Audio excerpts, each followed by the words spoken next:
Woman's detention room on the ground floor here at Ealing Police Station after being transferred from West Drayton Police Station near London Airport yesterday morning.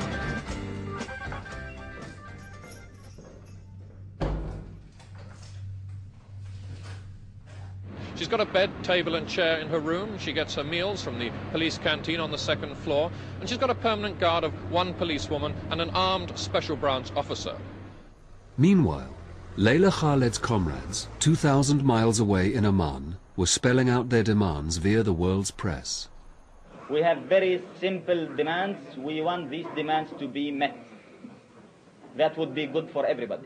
They pressed for the release of PFLP guerrillas held in jails in West Germany, Switzerland and Israel. And now they were also insisting upon the release of Layla Khaled in return for British passengers. If their terms were not met, they threatened to blow up the planes with all the passengers on board.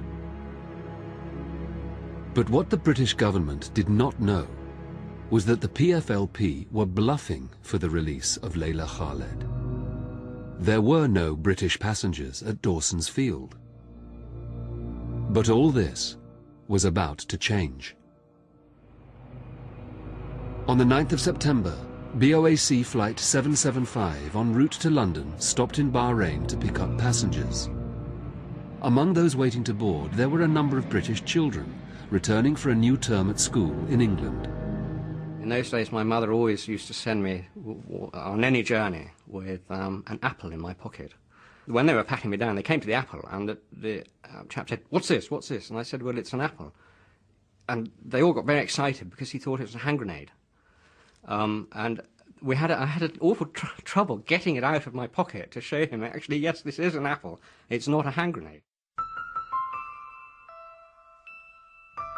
I was travelling with two of my sisters, Nicola and Susan, back to school in England, wearing our nice blue and white summer dresses and grey blazers, straw boaties and hats as well, the full Monty.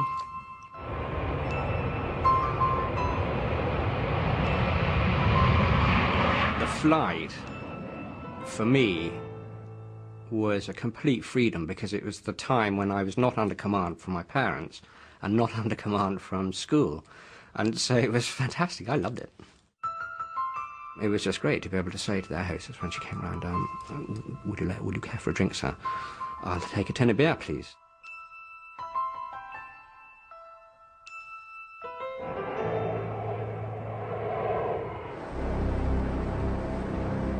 It was my first trip in first class, and I was at the bulkhead end of the trolley, and the first steward I was working with said something like, "What are those blokes up to? I think they're up to something." I heard this Arab voice behind me. It was one of the Arab first-class passengers standing at the bulkhead with a gun in his hand. The captain came on the intercom and said in a very kind of sort of cool, smooth voice, "So this is Captain Goulbourne, I think it was." Then he started to say, "We're very sorry," and this voice cut in just as he was saying that, and they said, "We are not sorry, we are not sorry. We are the Popular Front of the Liberation of Palestine. Please set in your seats. No one is to move and no one will be harmed." They told us they got somebody in the aircraft with a bomb that if anybody interfered, it would be blown up. After the situation had settled down a little bit, they asked for coffee to be served on the flight deck. The hijacker had a short-muzzled revolver pointed at the engineer's neck with the hammer cocked and his thumb over the hammer and his finger on the trigger. At 15:05 GMT, BOAC Flight 775 came in to join the two other hijacked planes at Dawson's Field in Jordan.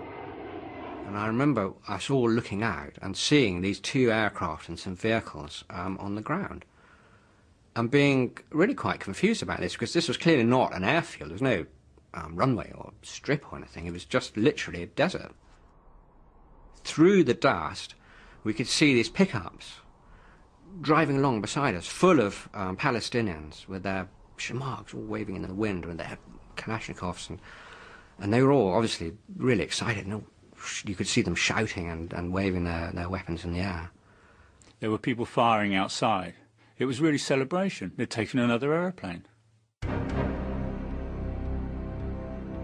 This was, in fact, the first British commercial plane ever to be hijacked. The guerrillas renamed it Layla. With its capture, they now had the leverage to barter for the release of Layla Khaled. While Khaled was not yet aware of this turn of events, news of the BOAC's capture was reaching the families of the British hostages. I just heard that a plane had been hijacked from Bahrain at lunchtime, and I just thought to myself, I just hope to goodness Ernie's not on that. And in the evening, when the policeman came round, I said to him, "It's my husband, isn't it? You've come to tell me my husband was on the aircraft, haven't you?" He said, "Yes, I'm sorry. I'm afraid I have."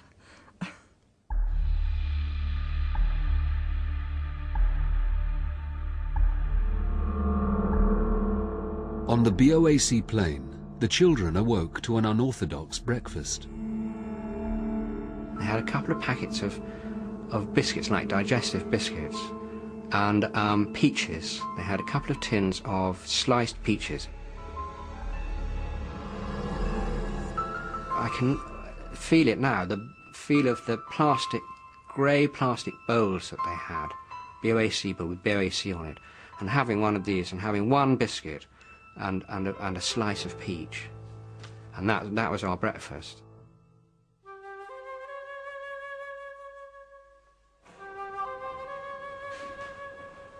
At Ealing Police Station, Layla Khaled was waiting to be interrogated by Scotland Yard's Inspector Frew.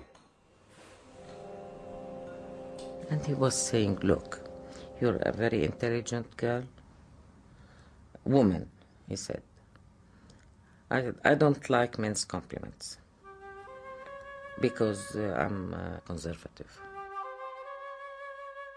And he said, "How come you're conservative and you're just going hijacking planes?" And then I said, "This is none of your business." The police, I told, have just about completed their questioning of her, and now it's just a matter of waiting for the Whitehall decision of what should be done with her. He was saying, "There were 4 planes hijacked." I said, "Please speak slowly because sometimes I don't catch in the words." He said, "Look, a TWA, a Swiss Air, a Pan Am and a BOAC."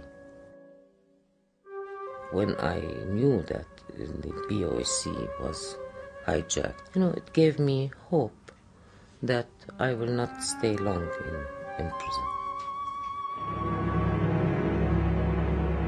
Eager to put pressure on the British government to release Layla Khaled, the PFLP orchestrated a press conference in front of the world's media. This whole operation, I'm telling you, was a media operation. I told you the aim was to reach to the minds of people in the West. You want to? That forced every newspaper, every TV, every radio to have it top news. Everybody on board, quite reasonably okay. They're standing up to this very well. We haven't had any food. The pilot of the BOAC plane, I remember him vividly. He was a bit like a middle-aged Englishman who'd been interrupted in the middle of mowing the lawn, as it were. Was there any doubt in your mind that you would in fact fly where he told you to? I don't think there's any doubt of flying where he told you, no.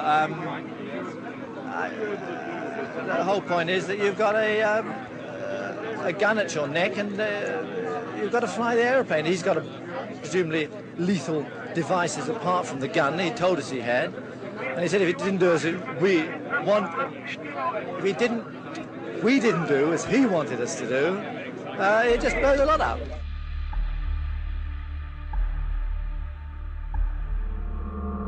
One of the passengers, I believe Mr. de Conning, drew my attention to a terrorist going underneath the aircraft with a bale of fuse wire.